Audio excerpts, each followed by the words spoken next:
नमस्कार मित्रों। आज हम जानेंगे कुंडलिनी शक्ति के बारे में। मित्रों, कुंडलिनी शक्ति क्या होती है? बहुत से साधक, बहुत से लोग जो आध्यात्म से संबंधित हैं या अध्यात्म को बहुत मानते हैं या सामान्य जीवन भी जीते हैं, सभी के मन में कुंडलिनी शक्ति के बारे में बहुत ही प्रश्न रहते हैं। हर शास्त्र में, हर जगह कुंडलिनी शक्ति का विवरण बताया गया है, उसकी ताकत के बारे में बताया गया है। यह एक अथाह शक्ति है जो इंसान को ब्रह्म बना सकती है। शास्त्रों में कहा गया है, अहम ब्रह्मास्मि।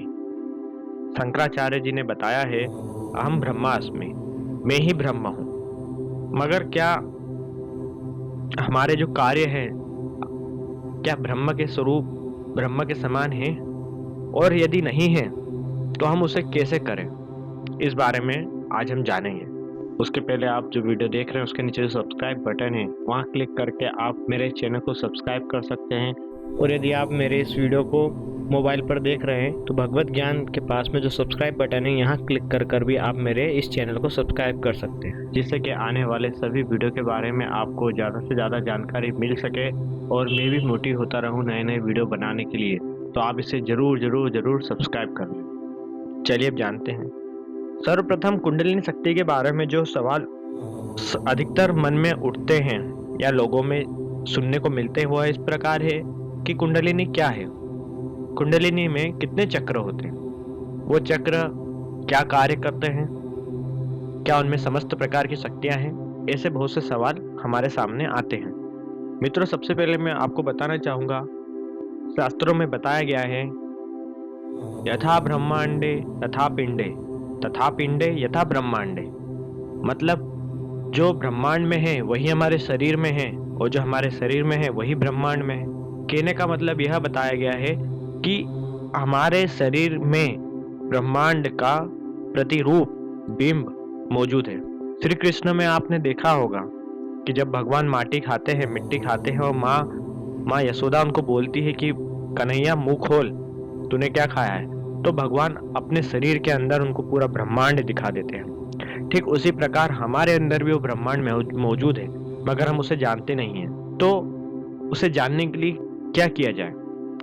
तो शास्त्रों में कुंडलिनी जागरण की क्रिया के बारे में बताया गया है कि हम कुंडलिनी शक्ति को जागृत करके हमारे अंदर के ब्रह्मांड को हम देख सकते हैं और इस ब्रह्मांड से परमपिता परमेश्वर से सीधे जुड़ सकते हैं। इस बारे में विस्तार से बताया गया है। मित्रों, इस वीडियो में मैं आपको बताने जाऊंगा खुद कुंडलिनी शक्ति के बारे में। ये कुंडलिनी शक्ति आती कब है हमारे शरीर के अंदर? मित्रों, जैसे हमारा शरीर जो है वह पंच तत्वों से बना हुआ है, मगर जब तक इसमें आत्मा है हमारा शरीर चल रहा है, और जब आत्मा नहीं रहती है वह मृत समान हो जाता है। जब शक्ति नहीं रहती तो मृत शरीर से माना जाता है और इसे जला दिया जाता है। हमारे शरीर के अंदर आत्मा और कुंडलिनी शक्ति, इनका गहन संबंध है। आपको पता होगा, जब माँ के गर्भ में बच्चा 3 महीने, 2.5 महीने से लेकर 3 महीने के बीच में रहता है, जब तक वो मृत अवस्था में रहता है, एक मांस के पीस के रूप में रहता है। 3 महीने के बाद उसके अंदर स्पंदन होता है, उसमें हलचल होती है। 3 महीने के बाद क्या होता है? मित्रों, यहाँ यह बात बहुत जानना आवश्यक है कि जब शास्त्रों में बताया गया कि जब बच्चा 3 महीने का होता है, जब ईश्वरीय शक्ति उसके तालु भाग से, मतलब उसके सहस्त्रार, जो सिर का सबसे टॉप हिस्सा रहता है, वहां से इंटर करती है और उसके शरीर में रीढ़ की हड्डी से होती हुई सबसे नीचे कॉर्नर, सबसे बॉटम में जो रीढ़ की हड्डी रहती है वहां जाके वो स्थापित हो जाती है। अब इस जगह पर जब वो स्थापित होती है, जब वो 3 महीने का रहता है, तो उसकी कुंडलिनी पूरी तरह जागृत रहती है और वह सभी को जानता है, पहचानता है, ईश्वरी तत्वों को जानता है। मगर जैसे जैसे जब वो बड़ा होता है तो वह ये सभी चीजें को भूलता जाता है।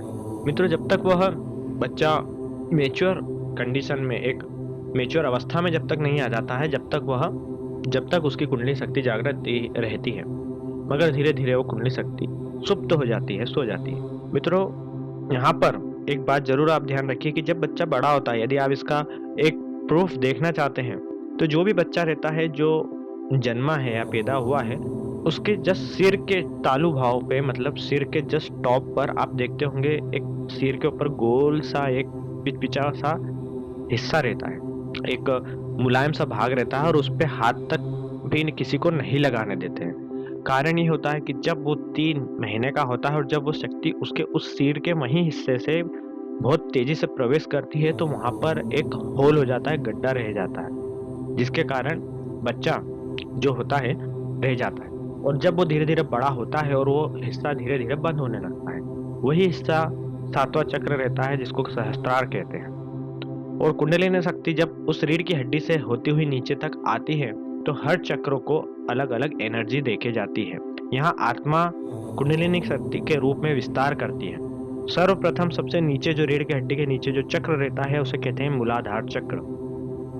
उसके थोड़ी सी ऊपर और आते हैं जहाँ इंसान का लिंग रहता है, वहां पर स्वादिष्ठान चक्र का स्थान है और यह ग्रंथियां हमारे सेक्स से रिलेटेड सभी चीजों को देखती है। उसके थोड़ा सा और ऊपर आते हैं तो मणिपुर चक्र, जिसको कि हम कहते हैं नाभि चक्र भी बहुत से लोग कहते हैं, वह आता है।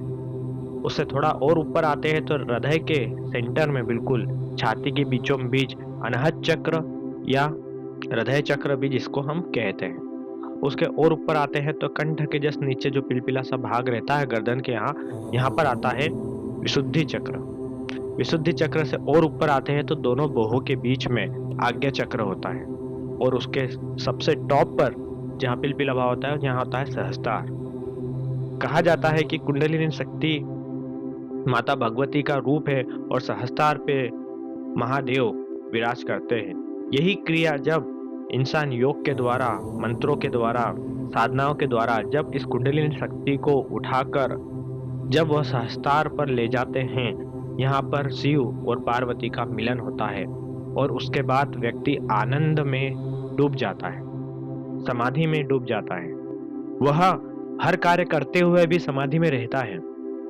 वह सभी कार्य करते हुए कभी भी किसी कार्य को इस भाव से नहीं करता कि ये मैं कर रहा हूँ। वह केवल इसी भाव से कार्य करने लगता है कि प्रभु यह कार्य कर रहे हैं और उससे कार्य करता हुआ भी विरक्त रहता है।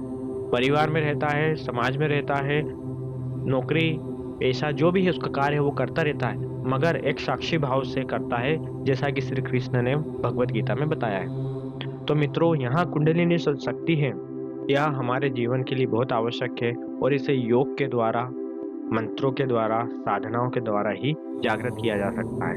एक बात और बताना चाहूँगा, हिंदू मान्यता के अनुसार यह भी माना जाता है कि कुंडलिनी शक्ति को अगर पूर्णतः जागृत कर लिया जाए तो एक व्यक्ति पूरे ब्रह्मांड एक बम के समान है, एक हाइड्रोजन बम के समान है जो कि पूरे ब्रह्मांड को भी उड़ा सकता है।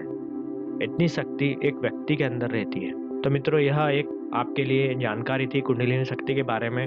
विस्तार से मैं जरूर बताना चाहूँगा अगले आने वाले कुछ वीडियो में कि मूलाधार चक्र, स्वादिष्ठान चक्र, मणिपुर चक्र, अनाहत चक्र, विशुद्धि चक्र और आज्ञा चक्र के गुण क्या हैं, इसे जागृत क्या कैसे करते हैं और इनके मंत्र क्या हैं। मगर मित्रों, एक बात का विशेष ध्यान रखें, इस चीज़ के लिए गुरु की आवश्यकता अति आवश्यक है। बिना गुरु के कुंडलिनी शक्ति को कभी भी नहीं करना चाहिए।